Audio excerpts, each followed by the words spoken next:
На Богоявление в Мирково също беше извършен ритуалът по хвърляне на кръста.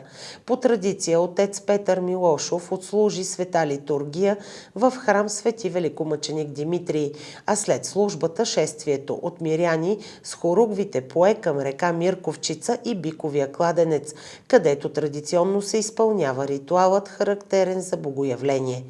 Отец Петър освети водите и хвърли кръста.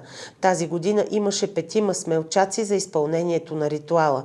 За пръв път присъства и малкият Георги Юруков, заедно със своя баща Петко. След усилено търсене, Петко спаси светинята, даде я в ръцете на сина си и заедно предадоха на отец Петър. За участието и късмета си Гого беше награден от кмета Цветанка Йотина с парична сума. Останалите смелчаци също получиха парични поощрения от кмета.